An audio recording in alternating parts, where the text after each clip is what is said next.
Hi everybody, it's my Next Get a Life moment with me, Lisa Davies, and I am delighted to be joined by a very special guest today, all the way from America. This very special guy is one of my husband's mentors for over probably 25 years. I'm sure he won't like me saying that, it makes you both sound older. But please welcome the most amazing guest, Mr. Paul Cummings. Thank you, Lisa. How you doing? I'm really good, thank you. I'm sure that I love the artwork behind you. I must just say, Paul, that artwork is beautiful, absolutely stunning. So, clearly, I know a little bit about you, and I know the amazing work that you've been doing all over the world and in the States. But for anybody in the UK that, well, people could be listening all over the world, I guess, but anybody from the UK that doesn't know about you, can you tell us a little about who is Paul Cummings then? Tell us a little bit about yourself. Well, I started in the automobile business at a very young age, and quickly decided that I had the ability to teach. Mm-hmm. So I launched my teaching company 40 years ago.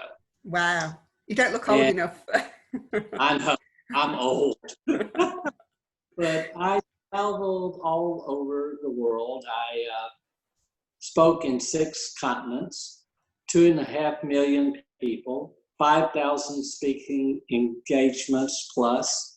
Wow. And was so thrilled anytime I got to teach. You know, there's no greater feeling than seeing that moment in a student's face where they have the ha-ha moment, they get it. Yeah. And flash forward, I traveled extensively in London and all over the UK. Mm-hmm. Spent a lot of time over there. But so flash forward to 2 years ago. 2 years ago, I flew home from Australia after an 89-day book tour all over London and Scotland and Ireland. I met you. Yeah, we did. We met for the first time. I'd heard so much about you. Yeah, it was great. Well, it was all good. But when I went home, I was tired, and I got to my mother's place. And I said, Mom, I have a headache, so I'm going to go to bed a little early. And I did. I got up at 5 a.m., did my exercise program, took a run, got back to the house, made me a cup of coffee, and I knocked on my mom's door and said, Mom, are you up? She said, I'll be up in about 30 minutes and I'll join you for coffee. So I went and visited with my dad. He had Alzheimer's. And we had a nice visit. Walked into the den, sat down in the easy chair, turned on sports, and my life changed in an instant. I had a stroke. Yeah. And I was unable to move. They found me about 30 minutes later, and my dad's caretaker found me. And I couldn't turn left and I couldn't turn right. She walked down the stairs and I had tears running down my face. I couldn't talk. And I didn't know what it was. I couldn't say a word. So they rushed me to the hospital. They didn't have the proper equipment in this little town to take care of me. So they transported me by air ambulance. And all I could think about when I had my stroke in the back of that air ambulance, did I tell my kids I loved them enough? Was I a good son to my mom and dad? I miss my grandkids.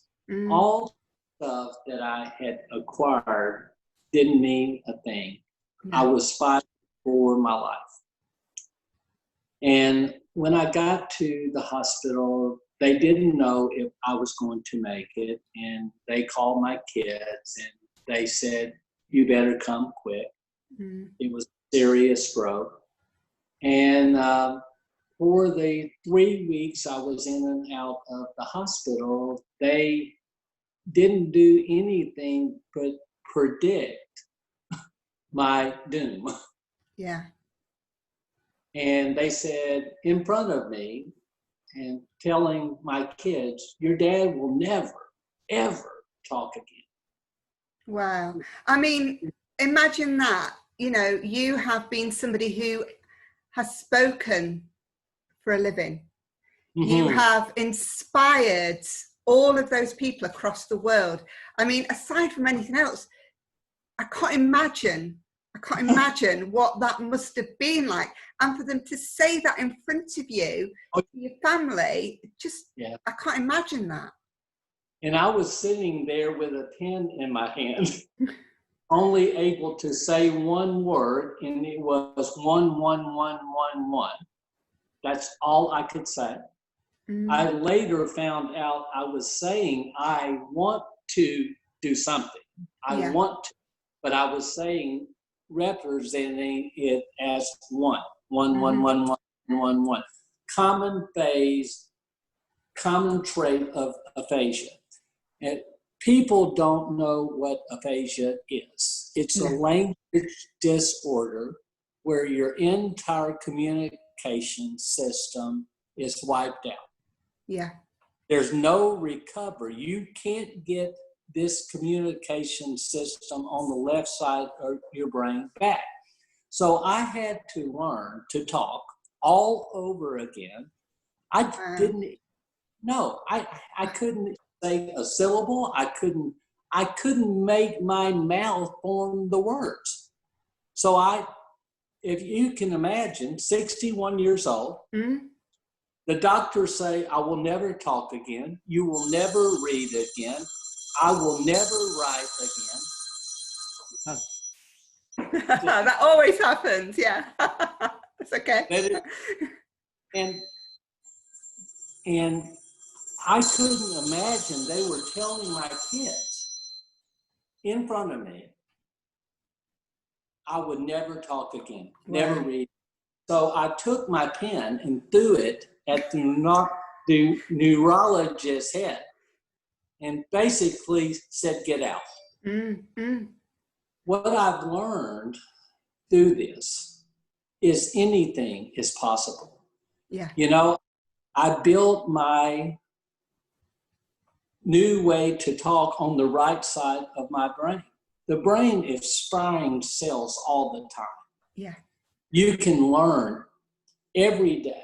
So I hope in some small way I've been an inspiration for a lot of people that have aphasia, because it's a God-smacking disease. Yeah. God awful.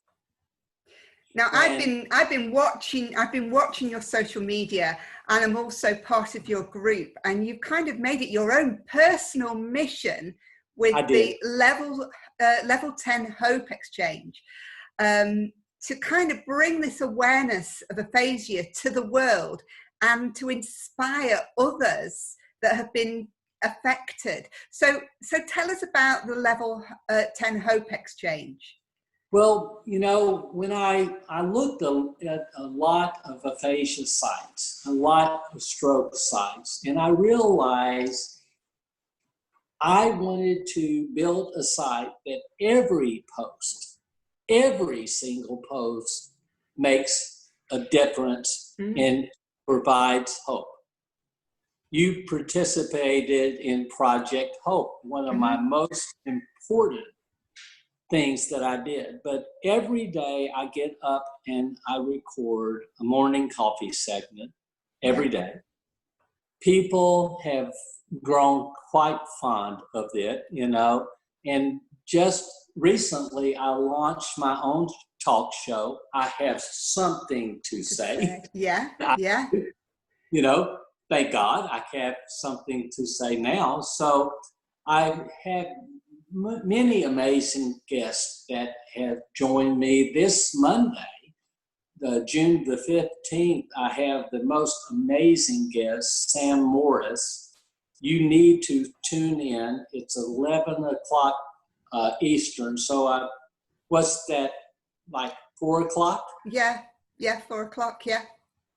I'm telling you, you need to tune in. This guy has done the most amazing work. He's so profound in his wisdom. He was injured in a drunk driving accident over 2 decades ago, a young man, and he just wouldn't quit. Yeah. And he's one of the great teachers in our country, and he provides executive coaching from some of the most amazing people in life.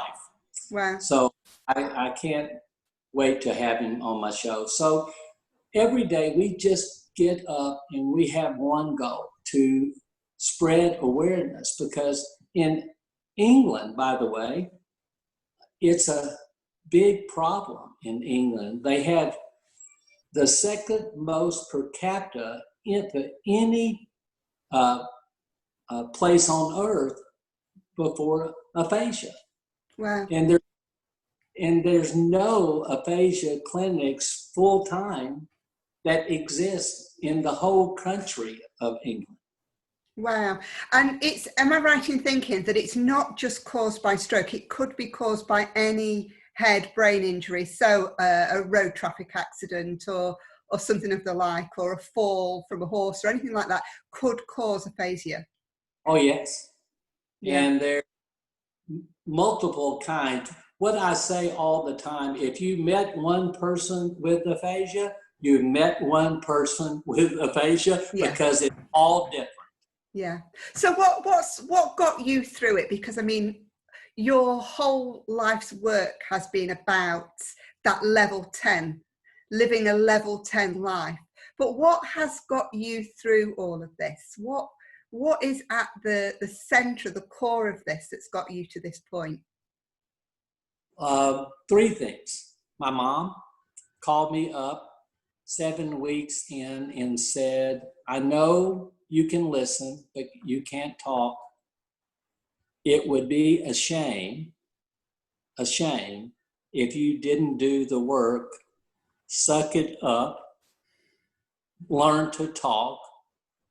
I'm going to call you every day till you tell me I love you, Mom. Oh, and she did. She did.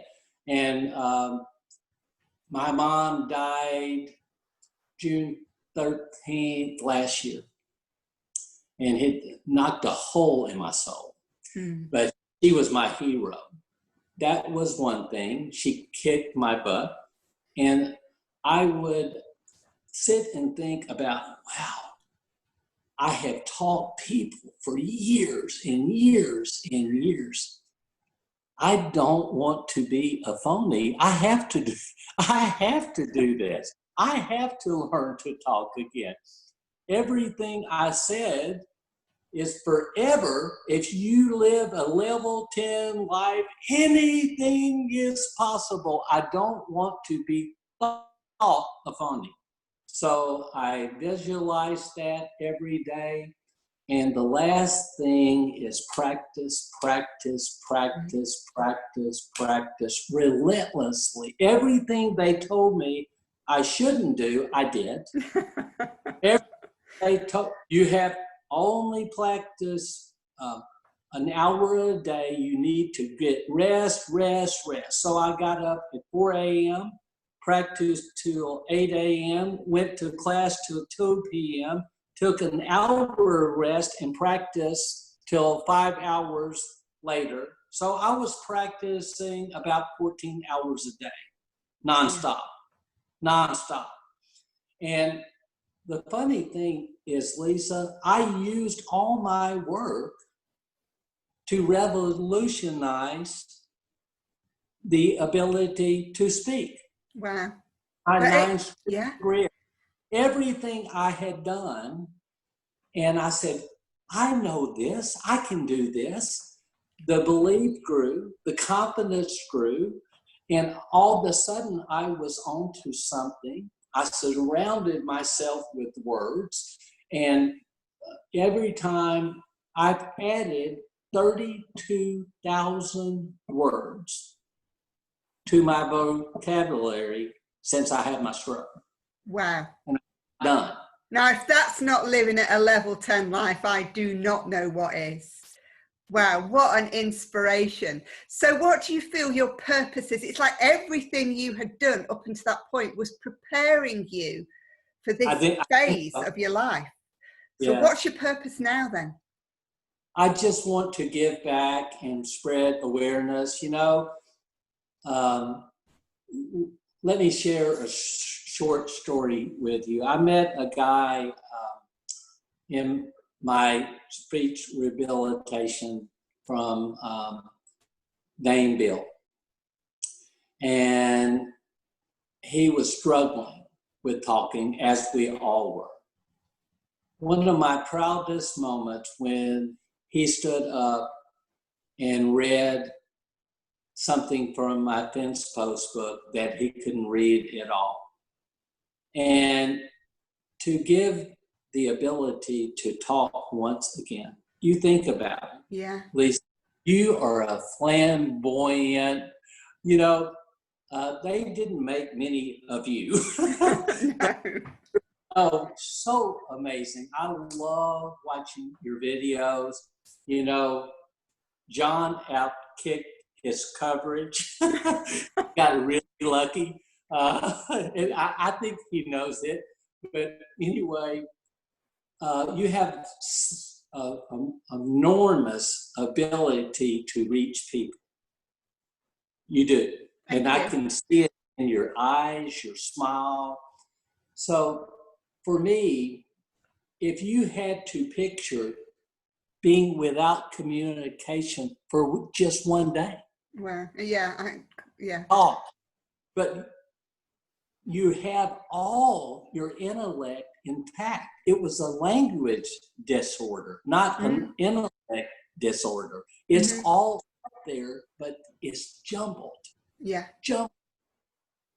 And to reorganize that and to get it right, to be able to teach one person to talk that couldn't talk before.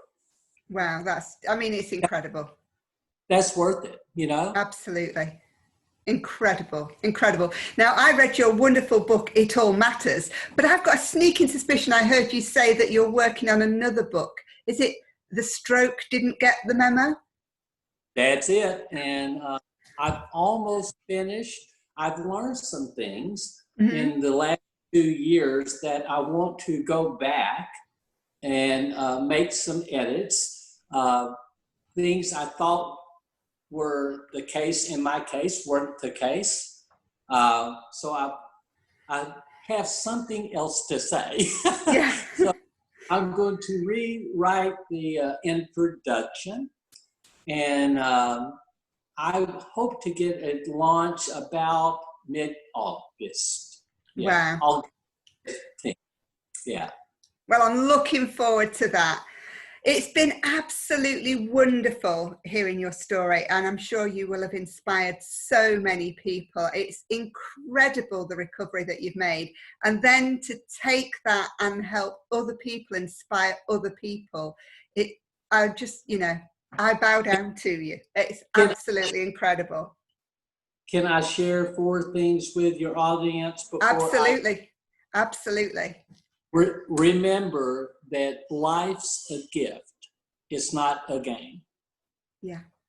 Second, everything you've been working for, all your stuff, it doesn't matter. What matters is the relationship you build. And third thing, it's never too late to become the person you might have been, hope to come. And the fourth thing, hope is on the way, and just trust, believe, have faith, look up, and Hope you can do is on the it. way. Hope Yeah. is on. It's been my absolute pleasure spending time with you today, Paul. Thank you so much for your time. Thank you. Bye.